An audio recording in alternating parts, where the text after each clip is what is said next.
Sir I think anger एक feeling है जो तब आती है कि अगर कोई सिचुएशन में कोई दूसरा बंदा और वो मेरे हिसाब से नहीं चल रहा, तो एक फीलिंग जनरेट होती है जिसे मैं कहूँगा कि वो एंगर है। अगर मैं उसे एक्सप्रेस कर दूंगा तो वो बाद में गिल्ट आ जाएगी। उससे कैसे डील करें, मतलब किसी का पर्सपेक्टिव से उस सिचुएशन को अंडरस्टैंड करें। When I am angry, I feel I can't keep quiet for a second. Like when I'm over it, I feel even if I would have kept quiet for a minute, the things would have been better. But नहीं, वो मन में होता है कि नहीं, बोलना है, ख़त्म करना है, इसको निकालना है. So how do I deal with that? Because later on I'm regretting on it. For me, anger is like I don't express on you. Like if I'm angry on you and if I love you, I won't be expressing my anger on you. But it will affect me mentally so much that I might get anxiety. I might be troubling the whole day. Like I'm not happy with the situation, but I won't put my anger out. So I don't want my mental peace to be ruined just because of my anger. But that rebellious feeling, how to get rid of that rebellious feeling? Anger को सबसे पहले ये समझते हैं कि anger किस लिए ज़रूरी है या एंगर का क्या बेनिफिट है, फिर आएंगे कि एंगर का क्या नुकसान है। एंगर से हमको क्या मिलता है, and this is scientifically proven, ऐसी बहुत सारी स्टडीज़ हैं, रिसर्चेस हैं जिसके अकॉर्डिंग ये निकल करके आया है साइंटिफिकली कि एंगर की वजह से हमारे अंदर ऑप्टिमिज्म आता है, जोश जिसको हम बोलते हैं, वो क्या है अगर एंगर नहीं है तो। True. बिना किसी प्रॉब्लम के क्या आपके अंदर जोश आ सकता है? जब लाइफ में कोई प्रॉब्लम होती है तभी तो गुस्सा आता है, उस गुस्से को आप जोश भी बोल सकते हो, एक्साइटमेंट भी बोल सकते हो, ऑप्टिमिज्म भी बोल सकते हो। दैट इज एंगर जो कि बाहर निकल रहा है। जैसे फॉर एग्जाम्पल कोई है जो बहुत ही एक ऐसे बैकग्राउंड से है जहाँ पे फाइनेंशियल इश्यूज हैं बहुत मेजर लेवल के, उसने बचपन से ही ये सब देखा है अपने घर में, पैसे के पीछे लड़ाई झगड़ा ये वो, तो उसके अंदर एक फ्रस्ट्रेशन है, उसको आप एंगर भी कह सकते हो। उसकी वजह से उसके अंदर एक एनर्जी है और अब वो अपनी उस एनर्जी को लगा रहा है या लगा रही है किसी एक डायरेक्शन में। ये सब कहां से आ पा रहा है? डिससेटिस्फैक्शन से आ रहा है, सेटिस्फैक्शन से नहीं आ रहा, और ये एस्केपिज्म से भी नहीं आ रहा। एस्केपिज्म होता है कि इग्नोर कर दिया, घर में फाइनेंशियल प्रॉब्लम्स है, बहुत बुरा हाल है, लेकिन उसने कहा कि अब इसका सोल्यूशन क्या निकालना है, मेरे बस की तो नहीं है, तो अपने दोस्तों के साथ में गया, 2-4 बोतल पी और आ करके घर पे पड़ गया। घर वाले अब जूते मारे पीटे जो मर्जी करें, उसको कोई फर्क नहीं पड़ता है। तो ये क्या हो गया? एस्केपिज्म। बट एंगर मतलब क्या है कि उसको क्लियरली समझ आ रहा है कि मेरी लाइफ में क्या प्रॉब्लम है और मुझे उसका सोल्यूशन निकालना है। यहां से एक कमाल की एनर्जी मिलती है। ये जो वर्ड है मोटिवेशन, इसके लिए भी एंगर जरूरी है। मोटिवेशन का मतलब क्या हुआ? There has to be a motive. Motive for what? Motive for a better life. तो that means there is a problem in your life, that's why you want to make it better. तभी तो motivation आएगा। अगर आपकी life perfect है तो motivation कहां से आएगा कुछ भी करने का? You want to change something, you want to make something better, you want to share something, you want to solve a problem. वहां से पैशन पैदा होता है, वहां से एंगर पैदा होता है। तो एंगर वो नहीं है जिसको हम समझते हैं, वो एक बहुत ही नैरो अप्रोच है एंगर को देखने की। हम क्या समझते हैं? एंगर मतलब गुस्सा, गुस्सा मतलब बुरा। एंगर 2 तरह का होता है, एक कंस्ट्रक्टिव, एक डिस्ट्रक्टिव। अगर एंगर को सही से आप चैनलाइज करते हो तो वो बहुत ही कंस्ट्रक्टिव एनर्जी है। Like I have been in this situation like in 4 years back where I was doing a mediocre job. That time I had this anger that I want to get over this situation, like as you told, financially. But that time I got hypertension. Like so that's a side effect of anger. जब आप उस situation में थे तो हुआ क्या कि उस एंगर की वजह से अंदर ही अंदर एक फ्रस्ट्रेशन ट्रिगर हो गई। क्यों? क्योंकि प्रॉब्लम तो थी बट उसको सोल्यूशन नहीं निकल पा रहा था। तो वो एक फेज होता है जो हर एक की लाइफ में आता है। When we feel entangled, when we feel stuck, जब ऐसा लगता है कि सांस नहीं आ रही है, सफोकेट हो जाते हैं हम।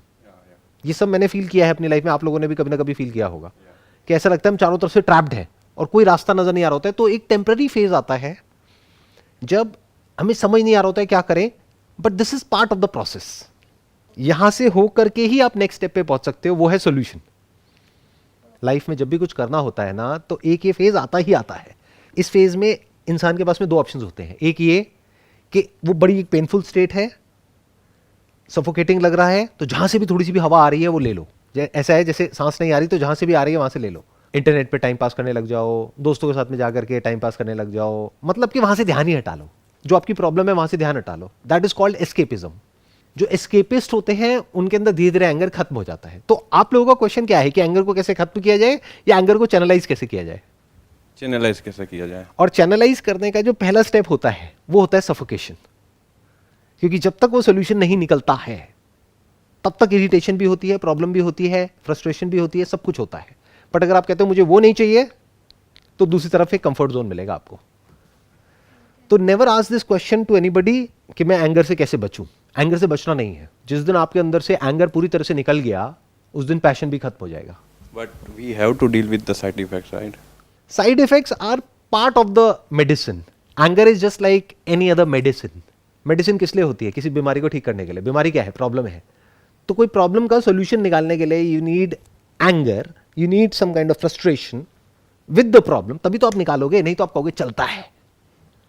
ये इंडिया में एक बड़ा टिपिकल डायलॉग है जो आपने गली गली में सुना होगा या सुनते होगे सुबह से रात तक।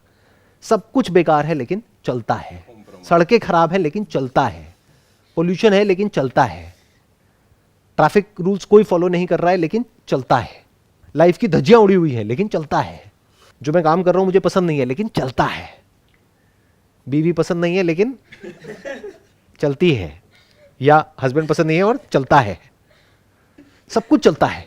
मतलब क्या? Compromise, adjustment. ऐसे लोगों में एंगर नहीं मिलेगा। क्यों? क्योंकि सब कुछ ही चलता है। But the moment you are open to problems तो फ्रस्ट्रेशन आती है, गुस्सा आता है। आपको एक बहुत इंटरेस्टिंग फिनोमेना बताता हूं जो मैंने कई लोगों में ऑब्जर्व किया है। फॉर एग्जाम्पल, शादी हो गई है, पति का या पत्नी का एक्स्ट्रा मैरिटल अफेयर चल रहा है कहीं पे, दूसरे को पता है उसके बारे में, लेकिन शो ऐसे कर रहे हैं कि मुझे पता ही नहीं। ये क्या हो रहा है? सोचा है कभी?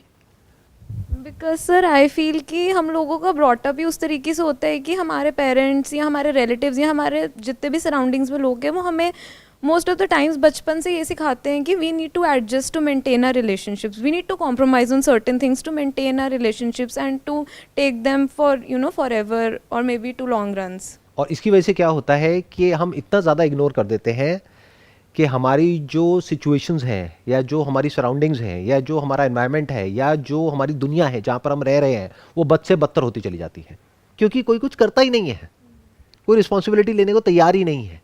जहाँ आपने रिस्पॉन्सिबिलिटी ली एंगर आएगा, क्योंकि जैसे आपने रिस्पॉन्सिबिलिटी ली कुछ भी करने की, कभी आपके हिसाब से कुछ होगा, कभी नहीं होगा, कभी सोल्यूशन निकलेगा, कभी नहीं निकलेगा, कभी सोल्यूशन निकालोगे, सोल्यूशन खुद अपने आप में एक प्रॉब्लम बन जाएगा जो एक्चुअल प्रॉब्लम से भी बड़ी प्रॉब्लम होगी। अब क्या करोगे? गुस्सा आएगा।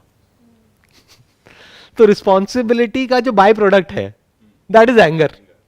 एंगर में शॉर्ट टर्म में जब तक सोल्यूशन नहीं निकलता है तब तक सफोकेशन होती है। फॉर एग्जाम्पल, आपका वेट बहुत ज्यादा है और आप कहते हो मेरे को अपना वेट कम करना है, डॉक्टर्स ने कहा कि वेट कम करो, तो जब तक वो नहीं होगा यू विल फील ट्रैप्ड, क्योंकि ये डिजायर आ गया ना।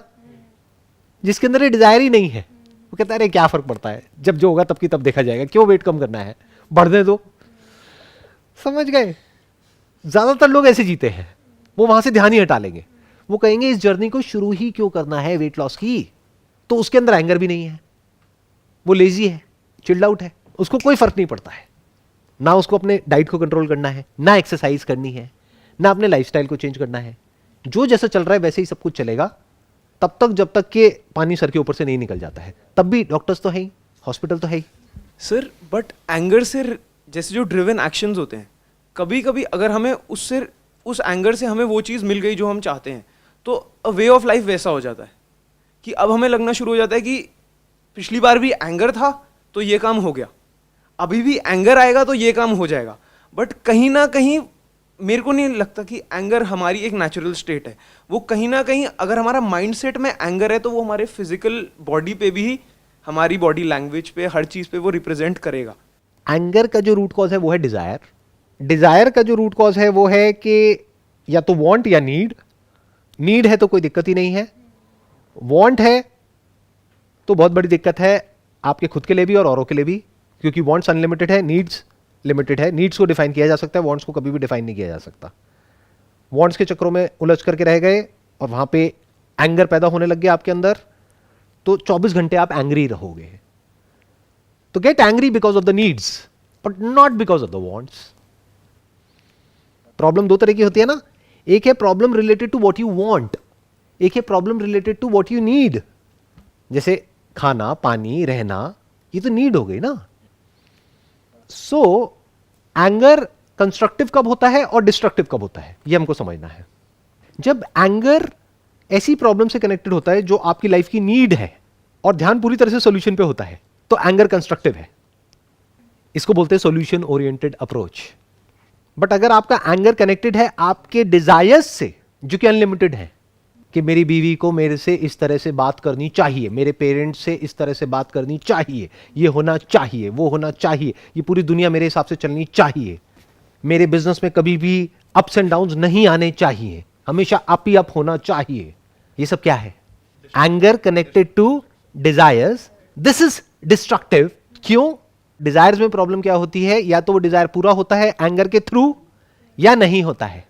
जब पूरा हो जाता है तो वो डिजायर ग्रीड में कन्वर्ट हो जाता है, आपका लालच और बढ़ जाता है और आप उसी एंगर को यूज करते हो अपने और डिजायर्स को पूरा करने के लिए, जो डिजायर पहले से बड़े होते हैं। फिर जितना बड़ा डिजायर होता है और जितने बड़े लेवल पे वो पूरा नहीं होता, उतने बड़े लेवल पे गुस्सा आता है। तो ये चेन कहीं ना कहीं जाकर के टूटती है। जब टूटती है तो आदमी भी टूट जाता है। और जब वो डिजायर पूरा नहीं होता है, कोई ऑब्स्ट्रक्शन आता है, कोई रुकावट आती है या फेलियर आता है, तब हम इतना गुस्से से भर जाते हैं जिसकी कोई हद नहीं है। इसको फ्रस्ट्रेशन बोलते हैं, इसको रेस्टलेसनेस बोलते हैं, इसको स्ट्रेस बोलते हैं। ये सब उसी एंगर का मैनिफेस्टेशन है। इन अदर वर्ड्स, एक है एंगर जो कि नेचुरल है, जो इंसानों में भी है, जानवरों में भी है। वो क्या है? जब वो नीड से कनेक्टेड है तो। बट जब वो ग्रीड से कनेक्टेड है, आपकी अनलिमिटेड वांट से कनेक्टेड है, डिजायर से कनेक्टेड है, तो अपनी जो इंटरप्रिटेशन है लाइफ को लेकर के, उन डिजायर्स को लेकर के, उसको ठीक करो, तब आप उस एंगर से फ्री हो सकते हो। तो एक एंगर से आप कभी फ्री नहीं हो सकते और एक से फ्री हो सकते हो। एक मिनट, आराम से समझना। यहां तक क्लियर हुआ? किस एंगर से आप फ्री हो सकते हो, किससे नहीं हो सकते? पहले यहां तक आप मेरे को बताइए। जो हमारी नीड से रिलेटेड है, जो हमारे लिए ज़रूरी है, उससे तो हम फ्री नहीं हो सकते, जो इनबिल्ट है हमारे अंदर। फॉर एग्जाम्पल, अभी आप सांस ले रहे हो, ट्रू। अगर उसको एकदम से रोक दिया जाए तो गुस्सा आएगा, गुस्सा इरिटेशन आएगा होएगा। ना, हाँ। इरिटेशन होगा, फ्रस्ट्रेशन होगा, एंगर आएगा। और कोई इंसान हो जो आपकी सांस को रोकने की कोशिश करे, तो आप क्या करोगे? लड़ोगे या नहीं लड़ोगे? बिल्कुल रेबेल सही। करोगे, राइट? या। तो क्या ये सही है या नहीं है? क्या वहां सही। पे एंगर आना चाहिए, नहीं आना चाहिए? सही, बिल्कुल आना क्योंकि चाहिए। अगर आप रिएक्ट ही नहीं करोगे या उसको बताओगे नहीं कि तुम ये क्या कर रहे हो, तो वो रुकेगा क्यों? बट सर, हम वही डिफरेंशिएट नहीं कर पाते। मतलब लाइक इस एज में, मतलब आई थिंक कि आपको काफ़ी एक्सपीरियंसड है, या ये चीज़ें एक्सपीरियंस से शायद आती हैं। आप कह रहे हो ये चीज़ें एक्सपीरियंस से आती है। अपने आसपास में ऐसे लोगों को देखा है जिनकी एज है 50 साल, 60 साल, 70 साल और बिल्कुल बेवकूफ़ है। तो एक्सपीरियंस से क्या आता है? कुछ नहीं आता है। इस गलतफहमी से बाहर आ जाओ। मैंने ऐसे ऐसे लोगों को देखा है जिनकी एज है 80 साल, पैर कब्र में लटके हुए हैं और पैसा पैसा पैसा पैसा पैसा पैसा कर रहे हैं। अरे भाई, तू क्या करेगा पैसे का? कहाँ लेकर के जाएगा? अब क्यों इतना दीवाना है पैसे के पीछे? और ऐसे भी लोगों को देखा है जिनकी एज है 25-30 साल और उनके लिए पैसा मैटर नहीं करता है। मतलब ऐसा भी नहीं कि बिल्कुल ही मैटर नहीं करता है, क्योंकि फिर तो वो सड़क पे आ जाएंगे। पैसा उतना ही मैटर करता है जितना एक्चुअल में मैटर करना चाहिए, यानी कि गाड़ी में पेट्रोल। बिना उसके गाड़ी नहीं चलती है, लेकिन पेट्रोल ज्यादा होता है तो आग लग जाती है। इतनी अकल उनके अंदर होती है। तो ये जो मैच्योरिटी है, ये जो अंडरस्टैंडिंग है, इसका एज से कोई कनेक्शन नहीं है। तो अब वो एंगर जो कि डिस्ट्रक्टिव है, अगर उससे आपको बचना है तो कैसे बचे? That is a big question. Destructive कहां है? आपकी रिलेशनशिप में वो डिस्ट्रक्टिव है। आपकी मैरिज को 2 दिन में, 2 दिन क्या 2 घंटे में, 2 घंटे भी ज्यादा हो गया, 2 मिनट में खत्म कर सकता है एंगर। तब उससे कैसे बचे? सही से इंटरप्रेट करो लाइफ को। ये अपने आप नहीं होने वाला। इस गलतफहमी में मत रहना कि जब मेरी एज बढ़ जाएगी तो मैं मैच्योर हो जाऊंगी या हो जाऊंगा। एज से कुछ नहीं होता है। इसके लिए बारीकी से लाइफ के एक एक एस्पेक्ट को समझना होता है। जैसे बोलते नहीं, जब जागो तभी सवेरा। तो जब आपने समझना शुरू कर दिया, तब से समझ जाओ आपको समझ आना शुरू हो गया। सर, समटाइम्स क्या होता है कि हमें पता है हमें गुस्सा आ रहा है और बाद में हम इसको रिग्रेट भी करेंगे, बट ना हमारे मन के अंदर होता है कि नहीं यार, इस टाइम पे ये चीज़ बोलनी है। मतलब चाहे किसी के साथ भी, may be relationships with parents, with relatives, with friends, कई बार होता है कि हमें पता है कि नहीं यार, इतना ज़्यादा गुस्सा करने की भी ज़रूरत नहीं है, बट उस टाइम पे इतना आ रहा होता है कि कंट्रोल नहीं होता, कि ऐसा लगता है नहीं यार, बोल के ही ख़त्म होगा। अभी तक मैंने जो बात करी एंगर की, वो करी इन रिलेशन टू करियर। अब बात करते हैं anger in relation to a relationship. वहां पे एंगर की जरूरत क्या है? करियर में आपको बहुत एनर्जी चाहिए, मोटिवेशन चाहिए, ऑप्टिमिज्म चाहिए, क्रिएटिविटी चाहिए, उस सब के लिए एंगर चाहिए। रिलेशनशिप में क्यों चाहिए? एंगर का क्या करोगे रिलेशनशिप में? वो तो खराब करता है एक रिलेशन को। और एंगर आता क्यों है एक रिलेशन में? अनरियलिस्टिक एक्सपेक्टेशंस की वजह से। अगर अभी आपकी शादी हो गई या नहीं हुई है? नहीं हुई है। हाँ, तो इतना हंस के रहे हो? नहीं हुई इसलिए हंस रही हूँ अच्छा, ओके ओके, नहीं हुई इसलिए हंसते खेलते हो। Yes sir. मैं भी तो हंस रहा हूं। अभी हस्बैंड वाइफ की तो वो प्रॉब्लम है ही नहीं आपकी लाइफ में। तो अभी उसी प्रॉब्लम की बात करते हैं जिससे आप रिलेट कर पाओगे। मानो पेरेंट्स के ऊपर एंगर आता है, अभी और किस पे आएगा? बॉयफ्रेंड पे आएगा, पेरेंट्स पे आएगा। बॉयफ्रेंड अभी आप कैमरे में कहोगे है ही नहीं। नहीं सर, नहीं है, सच में नहीं है। वही तो मैं भी कह रहा हूं कि नहीं है। हाँ, तो एक सो पेरेंट्स के साथ में क्लैश होता होगा। पेरेंट्स पे गुस्सा क्यों आता है हमको? क्यों? क्योंकि पेरेंट्स को हमने भगवान का दर्जा दे दिया है अपनी जिंदगी में। जाने अनजाने हम सबके जो आइडल होते हैं पहले लाइफ में, वो हमारे पेरेंट्स होते हैं। हमें लगता है वो परफेक्ट है, उनको इंसान का दर्जा दे दो, प्रॉब्लम सॉल्व हो जाएगी। इंसान क्या है? वो आपको बाहर किसी को देखने की जरूरत नहीं है, अपने अंदर झांक करके देख लो, आपको समझ आ जाएगा इंसान क्या है। सारी इंसानियत यही है, बुरे से बुरा भी, अच्छे से अच्छा भी, सब कुछ नजर आ जाएगा। तो जो आप कहते हो ना कि मैं सही हूं वो गलत है, इसीलिए तो गुस्सा आता है। तो आपको समझ आ जाएगा आप सही भी हो गलत भी हो, वो भी सही भी है गलत भी है, टॉपिक क्लोज। अब क्या करोगे? जो उनका नेचर है उसके हिसाब से वो एक्ट कर रहे हैं, जो आपका नेचर है उसके हिसाब से आप एक्ट कर रहे हो। हाँ, अगर कुछ वो फालतू का ज़्यादा बोलेंगे तो उनको थोड़ा बोलना भी ज़रूरी है। नहीं बोलोगे तो आप एक डोर मैट के जैसे बन जाओगे, कुछ भी बोलने लग जाएंगे, आदत पड़ जाएगी उनकी। तो उनकी वो आदत ना पड़े तो उनको हल्का सा पेन देना होगा। तो अगर उन्होंने आपको कुछ ऐसा बोला जो आपको ठीक नहीं लगता है और बुरा लगता है, तो उनको थोड़ा सा पेन दे दो। पेन मतलब फिजिकली नहीं, बोल करके उनको कुछ ऐसा बोल दो जो वो नहीं सुनना चाहते हैं। आपको उन्होंने कुछ ऐसा बोला जो आप नहीं सुनना चाहते हो, जिसकी वजह से आपको बुरा लगा, तो आप भी तो कुछ ऐसा बोल सकते हो ना जो वो नहीं सुनना चाहते हैं, जो सुन करके उनको बुरा लगेगा। उनकी भी लाइफ में कोई वीकनेसेस है? नहीं है। तो बोलो ठीक है, जितना आप मुझे बोलोगे कि वो हमारा पड़ोसी है, वो शर्मा जी हैं, उनकी बेटी का तो हो गया वो एंट्रेंस एक बार में क्रैक, तेरा 3 बार में भी नहीं हुआ, मेरे तो पैसे वेस्ट हो गए, व्हाटएवर। तो आप बोल सकते हो कि हाँ, आपने शर्मा जी की बेटी के बारे में तो सही बोला, बट शर्मा जी को तो देखो, उनके पास में 4 गाड़ियां हैं, हमारे पास में स्कूटर है, ऐसे कैसे काम चलेगा? तो बोलो आपको सीखते क्यों नहीं शर्मा जी से? बोलो चलो एक काम करते, मैं उनकी बेटी से सीखती हूँ, आप शर्मा जी से सीख लो, हिसाब बराबर हो जाएगा। तो उनको बुरा लगेगा, राइट? तो उनको हल्का सा आपने पेन दिया, तो उनको समझ आ गया कि अब आप ऐसा नहीं है कि बैठे बैठे कुछ भी सुनते रहोगे, तो आप थोड़ा सा बोल सकते हो। अभी तक जो भी मैंने कहा आज के सेशन में, अगर उसको मेरे को सम अप करना हो तो वो क्या है कि एंगर 2 तरीके का होता है, एक कंस्ट्रक्टिव होता है, एक डिस्ट्रक्टिव होता है। कंस्ट्रक्टिव एंगर को यूज करो लाइफ में आगे बढ़ने के लिए, जो रियल प्रॉब्लम्स हैं, जो कि आपकी नीड से कनेक्टेड है, उसके सॉल्यूशंस निकालने के लिए। डिजायर से रिलेटेड जो भी एंगर आपके अंदर है उसको सॉल्व करने का सिर्फ एक ही तरीका है कि ये समझ लो कि डिजायर क्या होते हैं और नीड क्या होती है, और डिजायर का एक्चुअल में रोल क्या है लाइफ में। Desire is more like tunnel vision, कि हमारी टनल विजन है, बस यहीं तक हम देख पा रहे हैं कि मुझे ये चाहिए, मुझे ये चाहिए, मुझे ये चाहिए। इस यूनिवर्स को कोई फर्क नहीं पड़ता कि आपको क्या चाहिए। जो आपके साथ में लोग हैं उनको फर्क नहीं पड़ता आपको क्या चाहिए, आपकी वाइफ को फर्क नहीं पड़ता आपको क्या चाहिए, उसको यह फर्क पड़ता है कि उसको क्या चाहिए। तो इस सच को देख लो। तो डिजायर से रिलेटेड जो भी एंगर आपके अंदर है वो सब रिजॉल्व हो जाएगा अगर डिजायर रिजॉल्व हो जाएंगे तो डिजायर्स को हल्के में ले लो, नीड को सीरियसली ले लो। जो भी आपकी नीड्स हैं लाइफ की उसको लेकर के सीरियस हो जाओ लाइफ में, उस पर कोई कॉम्प्रोमाइज मत करो।